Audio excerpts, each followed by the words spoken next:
Halo pagi semua, balik lagi sekarang sama Momo lagi karena hari ini kita segmennya Kimo jalan-jalan. Ada yang bisa tebak nggak ini di mana? Ini di rumah, bukan deh. Kita mau pergi ke acara pemberkatan nikah saudaranya Diki. Kita lagi di Malang, by the way. Nah ini kita sama. Ini dulu. Kurang bawah. Baju Pak Lurah dan Bu Lurah. Jadi kita udah sampai ke Malang sebenarnya dari kemarin. Kita tuh naik kereta Gajayana dari Jakarta. Kemarin berangkat jam 7 kurang. 7 kurang 20. Terus nyampe di Malang jam 7 pagi, 7 lewat 10 kalau nggak salah. Lumayan melelahkan perjalanannya karena semalaman nggak bisa tidur ayam gitu deh. Kita sempat mampir loh ke Museum Kesehatan Jiwa yang ada di Lawang. Tapi nggak terlalu jauh sih dari hotel kita, setengah jam perjalanan aja. Kita bikin vlog singkat lah perjalanan kita berkunjung ke Museum Kesehatan Jiwa Malang. Rencananya kita bakalan sekalian jalan-jalan juga sih, udah lama. Terakhir kita ke Malang tuh tahun 2017 apa 2018 gitu ya. Tadinya kita mau ke Bromo untuk ke berapa kalinya ya, tapi ternyata sayangnya Bromonya ditutup lagi. Ya udahlah, jadinya kita nggak jadi ke sana. Kita nanti coba cari tempat lain yang bisa buat jalan-jalan refreshing gitu. Mungkin ke daerah Batu kali ya. Ya udah, pokoknya ikutin terus Kimo jalan-jalan. Kali ini kita explore kota Malang. Oke, dadah.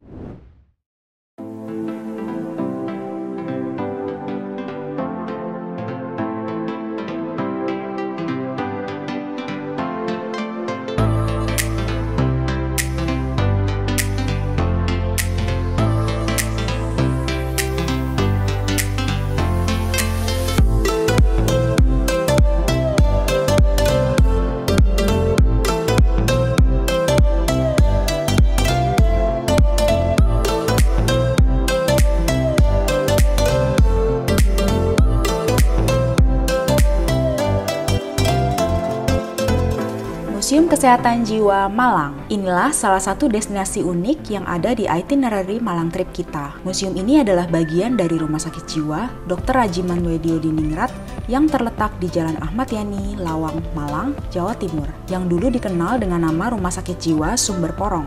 Ada nggak yang masih ingat pelajaran sejarah dulu? Siapa sih tokoh Dr. Rajiman Weddiodiningrat itu?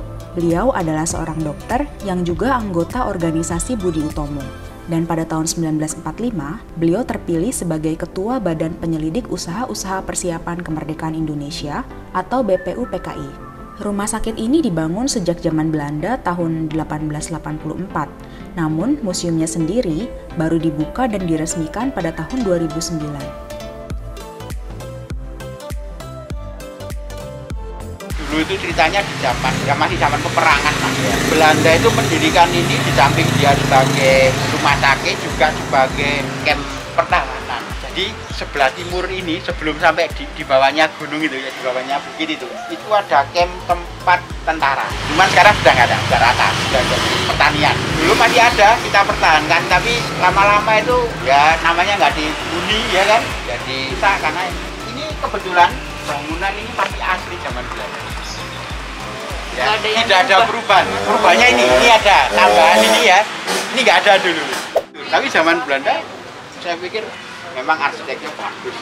Sampai tempat air itu nggak ada yang menggenang. Jadi kalau air itu misalnya hujan gitu ya, langsung hilang semua. Kalau zaman Belanda itu wah hebat kalau konstruksinya.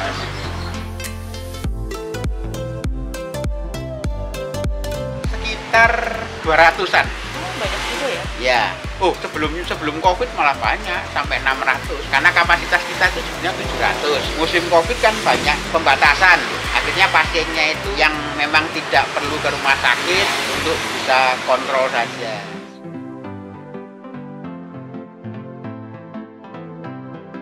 Apa, 12 tahun. 12 tahun. Ya. Gangguan jiwa yang di sini yang terbanyak ya itu dengan halusinasi. Halusinasi tahu kan ya? Iya. Ya, jadi schizofren itu yang paling banyak di sini. Ya. Schizofren yang jenis halusinasi.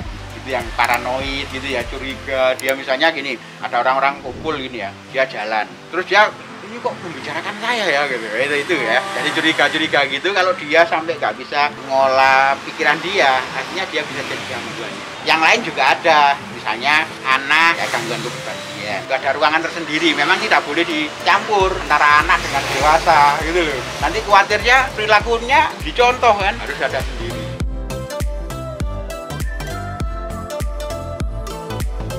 Selain pelayanan jiwa yang khusus itu ya, itu kita juga bisa melayani pelayanan-pelayanan penunjang.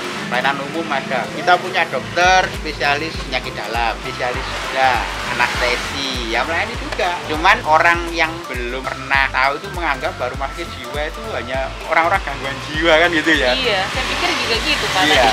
Pelayanan umum namanya ya. Pelayanan umum itu juga menerima jaminan kesehatan ya, BPJS itu bisa.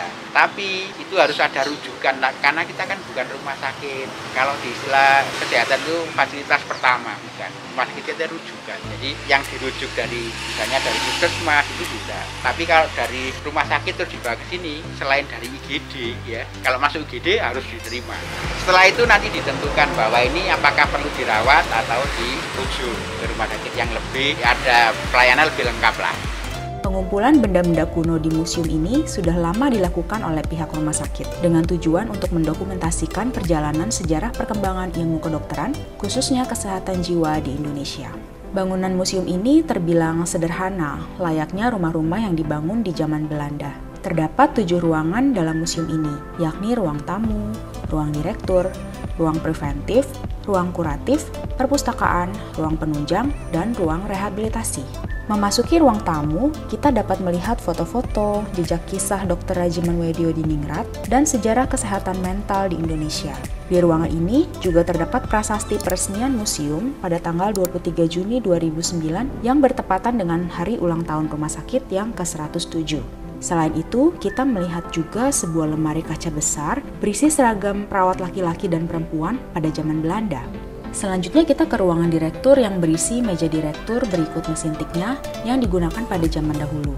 Dindingnya memuat deretan foto-foto pejabat direktur dari sejak rumah sakit berdiri hingga saat ini. Sebelum munculnya metode pengobatan modern, sudah ada cara-cara terapi yang dianggap bisa menenangkan pasien gaduh gelisah, seperti dengan cara perendaman pasien di dalam bak fiksasi yang bentuknya seperti bak mandi ini. Pasien diletakkan di dalam bak sambil dibungkus dengan semacam jaket. Karena dalam keadaan gaduh gelisah yang amat sangat, pasien dapat membahayakan dirinya sendiri dan lingkungannya. Tentunya treatment ini dilakukan dengan pemberitahuan terlebih dahulu kepada pasien dan selalu menomorsatukan aspek keselamatannya. Alat pasung yang terbuat dari kayu ini merupakan bukti minimnya pengetahuan masyarakat tentang gangguan jiwa di masa silam. Ada perasaan miris ketika aku melihat alat-alat pasung ini.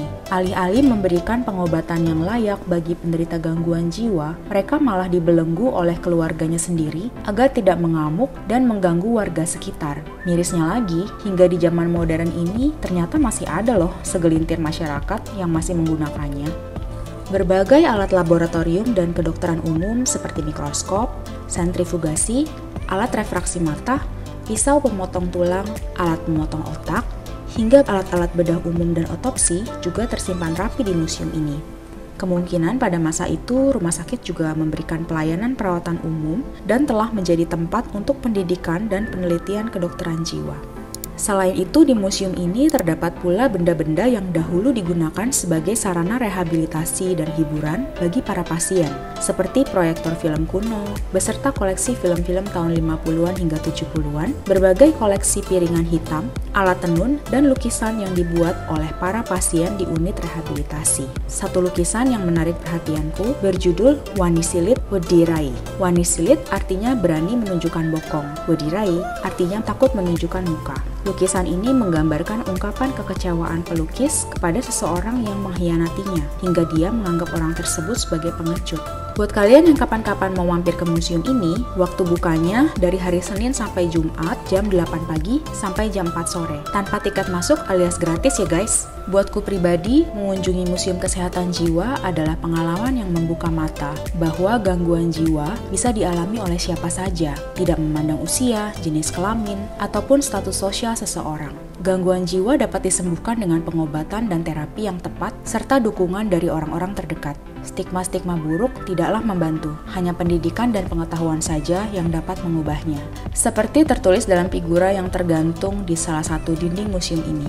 Biarkan tempat ini menjadi wahana bagi semua yang peduli, merangkaikan kembali berbagai kepingan kisah yang terserak, merekatkan kembali berbagai artefak yang terkoyak, tanpa henti memahami dan mensyukuri keberadaan Rumah Sakit Jiwa Dr. Rajiman Wedio di Ningrat sebagai bagian penting sejarah kesehatan jiwa di Indonesia yang panjang, unik, dan dinamis. Demikianlah cerita Kimbo Jalan-Jalan kali ini di Museum Kesehatan Jiwa Lawang, Malang.